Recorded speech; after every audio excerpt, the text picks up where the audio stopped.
હાટકોટના લાખા ફુલાણી સ્થાનકે અષાઢી બીજની ઉજવણી ગામ સમસ્ત દ્વારા કરવામાં આવી હતી। ગામ સમસ્ત હાટકોટ દ્વારા લાખા ફુલાણીની ખાંભીએ ગામ સમસ્ત લોકો ઉપસ્થિત રહ્યા હતા। લાખા બાપાની જય ઘોષ સાથે અંબાજી માતાની જય ઘોષ સાથે ખાંભીએ બહોળી સંખ્યામાં ભક્તજનો ઉપસ્થિત રહ્યા હતા।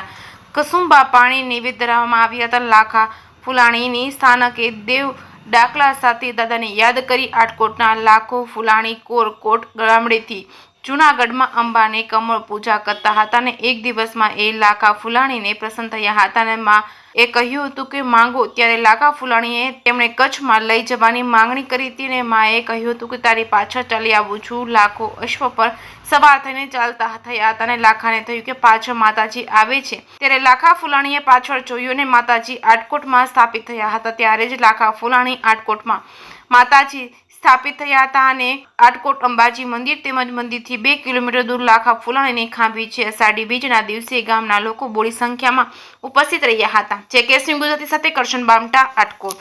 લાખા દાદાને અમે હાટકોટ આખું સમસ્ત દર અષાઢી બીજે કહંબો પાઈ છી, જીવત ધરીએ છીએ અને બહુ આનંદ ઉત્સવથી એનો ધામધૂમથી ઉત્સવ કરીએ છીએ। બરોબર। લાખા દાદા જૂનાગઢ માં અંબાજીને કાયમ દર્શન કરવા જતા હતા। માં એને પ્રસન્ન થયા, માગ લાખા કે હું શું માગું? માં હું કચ્છ માંથી કોરાકોટ ગામડેથી આવું છું તો મારી હારે આવો તો મારો ધક્કો મટે તો માતા કે તો લાખા મંજૂર છે, હું તારી પાછળ પાછળ હાલી આવું છું। જ્યાં તું પાછું આવું જોઈશ ત્યાં મારું સ્થાનક નક્કી કરી લઈશ।